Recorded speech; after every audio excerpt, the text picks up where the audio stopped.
Hello students, welcome back to the channel biology with Kunol Lakhladiya. I hope आप सब लोग बहुत अच्छे से पढ़ाई कर रहे होंगे और आपके एग्जाम की प्रिपरेशन भी बहुत अच्छे से चल रही होगी। आज इस वीडियो में हम हाई परफॉर्मेंस लिक्विड क्रोमेटोग्राफी के बारे में पढ़ेंगे। इसको पहले हाई प्रेशर लिक्विड क्रोमेटोग्राफी भी कहा जाता था। ठीक है, इसको क्या बोलते हैं हम? HPLC। अब हाई परफॉर्मेंस के बजाय पहले हम इसको हाई प्रेशर लिक्विड क्रोमेटोग्राफी कहते थे। तो इसका मतलब हम जब इस टेक्निक का इस्तेमाल करेंगे तो हमें स्टेशनरी फेज पे यहाँ पे एक प्रेशर पुट करना होगा, तभी हमारी क्रोमेटोग्राफी होगी। ठीक है, अब इसकी परफॉर्मेंस बहुत अच्छी होती है तो इसीलिए इसको हाई परफॉर्मेंस लिक्विड क्रोमेटोग्राफी भी कहा जाता है। अब जो हमारी हाई परफॉर्मेंस लिक्विड क्रोमेटोग्राफी होती है, इसके अंदर हमारी स्टेशनरी फेज और मोबाइल फेज जो है ना, वो बिल्कुल फिक्स्ड नहीं होती है। वो डिपेंड करता है कि हम किस कंपोनेंट को सेपरेट कर रहे हैं। ठीक है, अब स्टेशनरी फेज के अंदर जो कॉलम में हम सब्सटेंस भरते हैं, जो भी एड्सॉर्बिंग मटेरियल हम फिल करते हैं, वो बहुत ही ज्यादा डेंसली पैक्ड होता है। ठीक है, अब इसके अंदर हम सिलिका को अगर मान लो यूज करेंगे तो सिलिका हमारा कैसे सब्सटेंस है? पोलर है। तो यहाँ पर हमारा मोबाइल फेज कैसी हो जाएगी? नॉन पोलर हो जाएगी।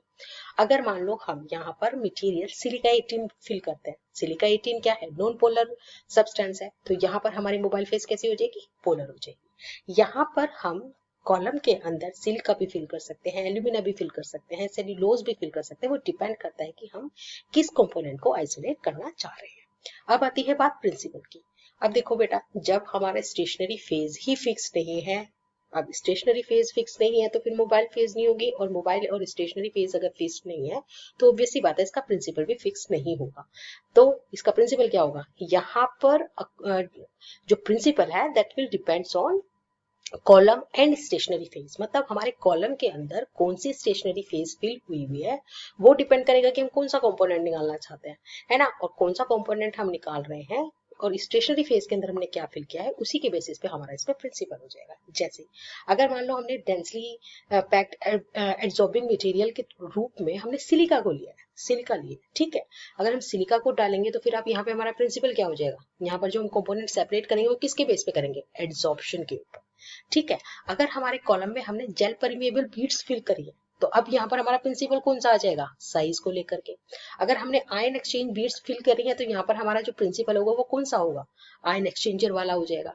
अगर हमने एल्काइलेटेड सिलिका फिल की है स्टेशनरी फेज में तो हमारा यहाँ पे प्रिंसिपल किस पर डिपेंड कौन सा हो जाएगा? हाइड्रोफोबसिटी वाला। ठीक है, तो इसका हाई परफॉर्मेंस लिक्विड क्रोमेटोग्राफी का या हाई प्रेशर लिक्विड क्रोमेटोग्राफी का कोई भी एग्जैक्ट प्रिंसिपल नहीं है। इसका प्रिंसिपल डिपेंड करता है कि हम किस कंपोनेंट को आइसोलेट करना, सेपरेट करना चाहते हैं। अब आते हैं इसकी बात इसके एडवांटेजेस के ऊपर। हाँ, मैं बता रही थी ना कि हाई परफॉर्मेंस लिक्विड क्रोमेटोग्राफी को पहले हाई प्रेशर क्रोमेटोग्राफी कहा जाता है। वो इसलिए कहा जाता था क्योंकि इसका जो जैसे कॉलम होता था ना, इसके अंदर हमने हमारा स्टेशनरी फेज फिल कर दिया, यहाँ पे स्टेशनरी फेज है, हमने यहाँ पे हमारा सैंपल लोड कर दिया और यहाँ पे हमने मोबाइल फेज को इसमें रन करने के लिए डाल दिया। तो यहाँ पर है ना एक प्रेशर डाला जाता है जिससे कि इस कॉलम के अंदर हमारा कंपोनेंट मोबाइल फेज के साथ में हमारा कंपोनेंट और क्या बोलते हैं कि स्टेशनरी फेज के ऊपर हमारा मोबाइल फेज रन करे। ठीक है, तो यहाँ पर पिस्टन से प्रेशर डाला जाता है और वो लगभग 40 से 50 मेगा पास्कल तक का होता है। ठीक है, जो प्रेशर हम इसके अंदर डालते हैं। अब इसके अंदर जो बीड्स होते हैं ना, वो बहुत छोटी छोटी पार्टिकल साइज की डालते हैं सिलिका को। अब छोटी क्यों डालते हैं? छोटा डालने से क्या होगा? छोटी वाली बीड्स अगर हम डालेंगे तो उससे क्या फायदा होगा कि एक तो वो डेंसली पैक हो जाएगी, ठीक है, और छोटी बीड, जितनी ज्यादा हम छोटी बीड डालेंगे उतना ही ज्यादा सरफेस एरिया बढ़ जाएगा जिसमें कि हमारा कंपोनेंट और मोबाइल फेज रन कर सकेगी। और जैसे ही सरफेस एरिया बढ़ जाएगा तो इस हमारे जो यहाँ पर पीक्स आएंगी उनकी हाई रेजोल्यूशन हमको मिलेगी। ठीक है, इतनी बात समझ में आ गई। अब हम देखते हैं इसके एडवांटेजेस को। इसके एडवांटेजेस हैं, एक तो ये हाई रेजोल्यूशन शो करता है। ठीक है, इसकी स्पीड भी बहुत तेज होती है, हाईली सेंसिटिव होता है कि अगर मान लो हमारा सैंपल पिकोमोल में भी डला हुआ है ना तो भी ये इसको डिटेक्ट कर लेगा। इसके अंदर कैपेसिटी फॉर ऑटोमेशन होती है। ये क्वालिटेटिव और क्वांटिटेटिव दोनों तरीके के एनालिसिस के लिए हम यूज कर सकते हैं। ठीक है, अब हाई रेजोल्यूशन की हम लोग बात कर रहे हैं तो रेजोल्यूशन क्या होती है? रेजोल्यूशन ये है, देखो जैसे हमारा ग्राफ है तो हमने जो भी केमिकल कंपोनेंट का हम यहाँ पे आइसोलेशन करना चाह रहे हैं तो उनकी ऐसे पीक आएगी। ठीक है, ये पीक्स। तो यहाँ पे रेजोल्यूशन बहुत हाई है, मतलब इसकी पीक यहाँ पे आ रही है और एक इसकी पीक यहाँ पे आ रही है। ठीक है, अब ये जो पीक आना होता है ये काफी सारे फैक्टर्स पे डिपेंड करता है। सबसे पहले हम देखते हैं कि हमारा रेजोल्यूशन हम कैसे निकालते हैं। ठीक है, तो रेजोल्यूशन का एक फॉर्मूला होता है कि RS is equal to √n/4 alpha -1 by alpha k by k+1। ये हमारा इंडाइस होता है रेजोल्यूशन को निकालने का। अब यहाँ पर n क्या है? n है theoretical number of theoretical plates एक कॉलम पोजेस। कॉलम के अंदर जो हमारी थ्योरेटिकल प्लेट्स होती हैं उनका नंबर होता है। अल्फा क्या होता है? अल्फा होता है हमारा सिलेक्टिविटी फैक्टर और इसी को सेपरेशन फैक्टर भी कहते हैं। के क्या होता है? के होता है हमारा रिटेंशन फैक्टर। रिटेंशन फैक्टर मतलब कि हमारे कॉलम में डलने के बाद में वो कितनी देर के लिए हमारे कॉलम के अंदर अपना टाइम स्पेंड कर रहा है ना, वो उसका रिटेंशन टाइम होता है। ठीक है, अब देखो इस ग्राफ के थ्रू मैं आपको समझाने की कोशिश करती हूँ। ये हमारी टाइम है, बिल्कुल टाइम चलेगा, यहाँ पे बेस लाइन है। डिटेक्टर सिग्नल इंटेंसिटी को हम देख रहे हैं, तो ये टी नोट क्या है? टी नोट ये है कि जब तक इसमें कोई सैंपल नहीं था। ठीक है, अब यहाँ पे हमने सैंपल लोड कर दिया। सैंपल लोड होने के बाद में सैंपल को ये कॉलम के थ्रू वो सैंपल चलेगा और उस कंपोनेंट को ये डिटेक्ट करके इस तरीके की पीक बना देगा। ठीक, डिटेक्शन कर रहे हैं उसका रिटेंशन टाइम है। ठीक है, ये हमारी पीक की हाइट है और ये हमारे पीक का एरिया है।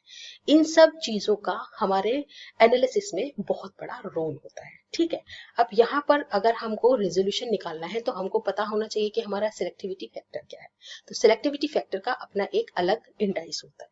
वो क्या होता है ये देखिए। सिलेक्टिविटी फैक्टर जो होता है उसको हम अल्फा से डिनोट करते हैं और इसी को हम सेपरेशन फैक्टर भी कहते हैं। सपोज देखिए हमारा ये हमने सैंपल रन किया, यहाँ पे हमने सैंपल लोड कर दिया। सैंपल लोड होने के बाद में वो ऐसे उसने हमको 2 पीक दी। ठीक है, ये हमारे ए कंपोनेंट की पीक है और ये हमारे बी कंपोनेंट की पीक है। तो अब हम सिलेक्टिविटी फैक्टर निकालना है। अब सिलेक्टिविटी फैक्टर निकालने के लिए हम इसको काउंट करेंगे, तो हम यहाँ पर देख लेते हैं कि retention time of b component कितना है हमारा 8 मिनट। तो हम यहाँ लिख देंगे 8 और यहाँ पर retention time for the A component is 6। तो यहाँ पर हम लिख देंगे 6 माइनस टीएम, ये रहा टीएम कितना है 1। तो यहाँ पे 1 हो जाएगा, यहाँ पे भी 1 हो जाएगा, यहाँ पे हो जाएगा 7/5 और यहाँ पर 1 पॉइंट समथिंग आ जाएगा 1.4 हमारा यहाँ पर सेपरेशन फैक्टर आ जाएगा। अब इस सेपरेशन फैक्टर की वैल्यू को हम हमारे रेजोल्यूशन वाले वैल्यू के अंदर पुट करके हमारा रिजल्ट निकाल सकते हैं। अब यहाँ पर जैसे कि हमारी ये पीक बनी हुई है, तो यहाँ पर ए क्या है? तो इसका ये हमारा इंडाइस होता है कि h यानी कि height is equal to a plus b upon u plus CSU। अब यहाँ पर ए क्या है हमारा? ये है हमारा एडी डिफ्यूजन यानी कि multiple pathway diffusion through packed column. कैसे? जैसे कि हमारा कॉलम है, कॉलम के अंदर ये ऐसे हमने बीड्स भर रखी है।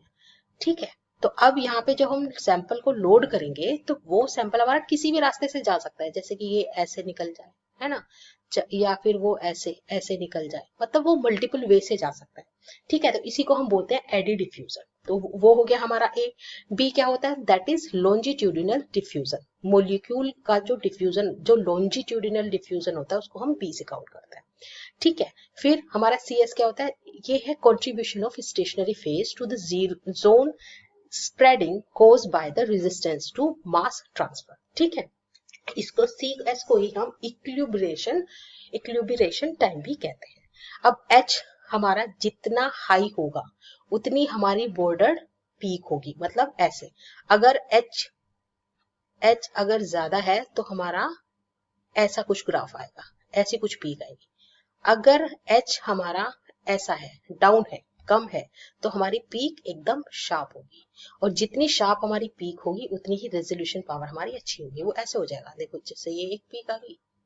ठीक है, अब ये एक पीक आ गई। अगर ये ही पीक ब्रॉड हो जाती है ना, H जो होता है वो ज्यादा हो जाता है, हमारी इस तरीके की पीक आएगी, या हो सकता है कि यहाँ पे ओवरलैप भी कर जाए, तो उससे हमारी रेजोल्यूशन पावर जो होती है ना वो खराब हो जाती है। इस फॉर्मूले से हम हमारे जो पीक्स आ रही है उनकी हाइट्स को निकाल लेंगे, है ना, हिसाब से जितना आना चाहिए, लाइक की प्रिंसिपल और उसके एप्लीकेशन, उसके हिसाब से मैंने आपको ये यहाँ पे समझा दिया। इससे बाहर का क्वेश्चन मुझे नहीं लगता आएगा। ठीक है, अब हम चलते हैं next chromatography is gas liquid chromatography. अब यहाँ पर गैस लिक्विड है, दैट मीन्स यहाँ पर हमारा कोई एक फेज गैस होगी और कोई एक फेज लिक्विड होगी, जिसमें कि हम इस क्रोमेटोग्राफी का इस्तेमाल करके किसी भी मॉलिक्यूल को हम आइसोलेट कर सकते होंगे। तो गैस लिक्विड क्रोमेटोग्राफी के अंदर हम ऐसे मॉलिक्यूल्स का ही सेपरेशन कर सकते हैं जो कि वोलेटाइल हो। क्यों? क्योंकि भाई उसको हमको गैस में कन्वर्ट करना होगा ना, जब उसको वो गैस की फॉर्म में निकलेगा, वोलेटाइल होगा तभी वो गैस की फॉर्म में निकलेगा, तभी हम इस क्रोमेटोग्राफी का इस्तेमाल कर पाएंगे। तो यहाँ पर जो स्टेशनरी फेज होती है, that is high boiling liquid that is adsorbed on a solid, ठीक सकता हो, ऐसी स्टेशनरी फेज का हम इस्तेमाल करेंगे। अब मोबाइल फेज कैसी होगी? मोबाइल फेज यहाँ पर गैसेस हम यूज करेंगे, जैसे कि हीलियम हो गया, आर्गन हो गया, मीथेन हो गया, ठीक है। तो उन चीजों को यूज करेंगे, वो डिपेंड करता है कि हम किस मॉलिक्यूल, किस वोलेटाइल मॉलिक्यूल का क्रोमेटोग्राफी कर रहे हैं, ठीक है। इसके अंदर जितना ज्यादा बड़ा मॉलिक्यूल होगा, जितना मिक्सचर के अंदर जितना ज्यादा बड़ा मॉलिक्यूल होगा, उसको कॉलम से पास होने में उतना ही टाइम लगेगा, ठीक है। अब यहाँ पर इसके एडवांटेजेस क्या है कि इसके अंदर हाई सेपरेशन इफिशिएंसी होती है, हाई एनालिसिस स्पीड होती है, इसमें स्मॉल सैंपल कंजप्शन होता है और हाई डिटेक्शन सेंसिटिविटी पाई जाती है। तो आई होप आपको ये सारा कुछ समझ में आ गया होगा। अगर नहीं समझ में आया है या कोई क्वेश्चन है आपके दिमाग में, तो आप लोग कमेंट बॉक्स में लिख सकते हैं। Thank you for watching, thank you for your time.